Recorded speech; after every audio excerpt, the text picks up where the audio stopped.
If you were to ask me, what is a spider bite kit 8 years ago, I wouldn't have had a clue. You can hear from my accent that I actually wasn't raised here.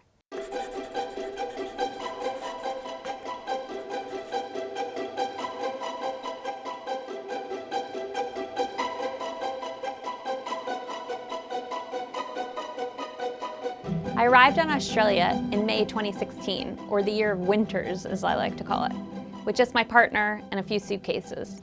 Everything was unfamiliar. People tried to reassure me that the move would be easy because I speak English.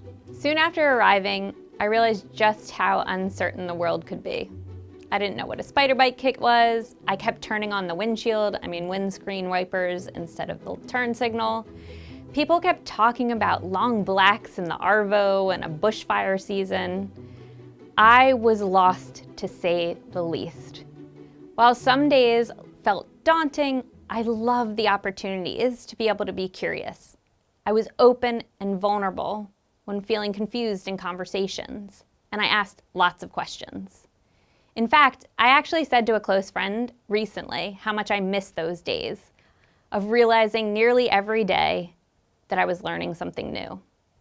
While at times the uncertainties did bring anxiety, fear, and concern, especially around topics related to where I live or survival kind of topics, there were many times that there was almost a joy in the uncertainty. Uncertainty doesn't just cling to us expats, though. It turns out uncertainty is a feature of all workplaces and of life. As the saying goes, the only certainty is uncertainty. We can't predict the future, and the complexities of human nature mean that we will literally not ever know it all. My name's Michelle Lazarus, and my team researches something that we all experience: uncertainty. We look at how we perceive and respond to unknowns, complexities, and ambiguities. If you name a career, I can tell you where uncertainty creeps in. Think about healthcare. While the media portrayals suggest that we know everything in healthcare and all diagnoses come in 30 minutes, everyone involved with healthcare experiences and manages uncertainty. There are biomedical uncertainties. Is the chest pain reflux or is it heart attack? And there's psychosocial ones. How much does a patient need to know? How much do I want to know as a patient? Who am I within the healthcare team? What's my role in the healthcare system? Another field filled with uncertainty is business and economics. Those terms conjure up images of hard facts and numbers, statistics and certainty. But how and when the numbers are used, which ones are relevant, and what they even mean when they're crunched is filled with uncertainty. Economic models, for instance, they are all about future planning, but they rely on data from the past. How much of these historic numbers apply to the context today? When I mention the word science, what do you picture? The field of research is literally predicated on unknowns. After all, we wouldn't be studying it if it was known. What questions to ask, though? What information is relevant to your current study? What methods to use? How to interpret the data? And then even how to communicate the results and how it's heard by the world is all filled with uncertainty. The example often used is that of a hurricane or cyclone. We understand the principles of how these weather patterns work, but if you were to ask me or a weather person to give you an exact path on exact day of the cyclone, they probably can't. If you are or have ever been a student, formally or informally, like I was when I moved to Australia, you would know that learning and teaching is also filled with uncertainty. Teachers can't be sure about what their students knew before they come into the classroom and what they're taking away from what they're teaching today. And these unknowns are just scratching the surface, as they say. What I realized is that uncertainty for students, or myself as a learner, they're never ending. Not only are we unsure of the knowledge, that's why we're here to learn, but we're also unfamiliar with where to park, how to learn, who to go to for help. We have a general lack of awareness about the entire context in which the learning is taking place. The questions we have when we're learning are endless. There's a key theme underpinning every single one of these scenarios that I've explained, and that's humans. Our unpredictable thoughts, behaviors, and actions, our autonomy and agency all contribute to the spark igniting the flames of uncertainty. When we think about it in these terms, we wouldn't want to eliminate our autonomy and freedom by eliminating the uncertainty.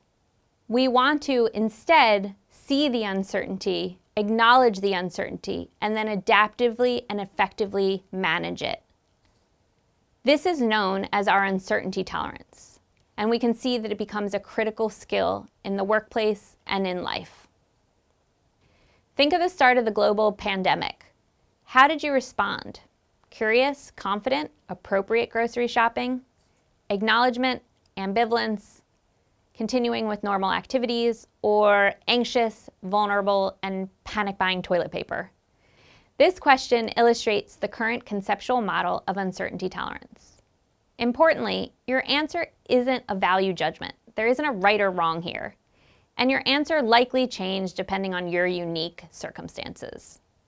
Uncertainty tolerance is a psychological construct with a stimulus, in this case, an entirely novel virus, which we perceive and respond to across the way we think, the way we feel, and the way we act.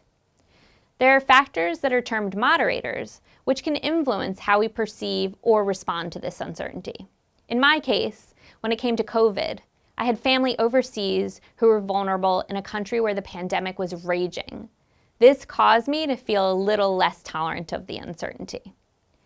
There's some research that suggests that our natural response to uncertainty is to perceive it as a threat, something negative to avoid. However, this same research suggests that uncertainty actually can provide an advantage. We tend to experience joy and hope for longer periods when faced with uncertainty, and the unknown can actually help us learn and retain knowledge better. It is the uncertainty which is the seed for opportunity, creativity, and hope. Our research and others' research had a very important finding. We aren't born with a static amount of uncertainty tolerance. It's something that we can change and adapt through the way we think, feel, and act. In fact, I thought this work was so important that I put together a book with Monash Publishing titled The Uncertainty Effect: How to Survive and Thrive Through the Unexpected, which describes some of the different ways we can perceive and respond to this uncertainty. Additionally, we have a wide variety of publicly available research that you can read through, and I encourage you to explore. In the face of uncertainty, the antidote isn't certainty. In fact, certainty in its truest form is rarely possible. When we pretend that the uncertainty doesn't exist, or we create endless checklists to try and control the uncertainty, or we engage in doom scrolling to try to gather and outcompete the uncertainty with knowledge, we aren't removing the uncertainty. We're only ineffectively responding to it. This means that the uncertainty is still there, but we aren't well prepared to face it, which can result in burnout, difficulty problem solving, disengagement, and a need for increased oversight because we become basically paralyzed in the uncertainty. There are actions we can take to help adaptively respond to uncertainty, including transparency about when and how uncertainty is present in a given situation. We can communicate what we know and what we don't know, but how we're going to find out. We can engage in critical reflection, where we consider our thoughts, feelings, and current responses to the uncertainty, as well as plan for our responses to future similar uncertainty. There are many more options we have in responding to uncertainty that show adaptive responses. Even sharing our experiences of uncertainty with those that we trust can be invaluable. We can learn we aren't alone, and we can learn from others. When we adaptively respond to uncertainty, there's evidence that we are more satisfied in our jobs, more creative in our solutions. We're able to be more judicious and thoughtful in our actions, and we can make more decisions independently. Margaret Drabble, the writer, once said, "When nothing is sure, everything is possible."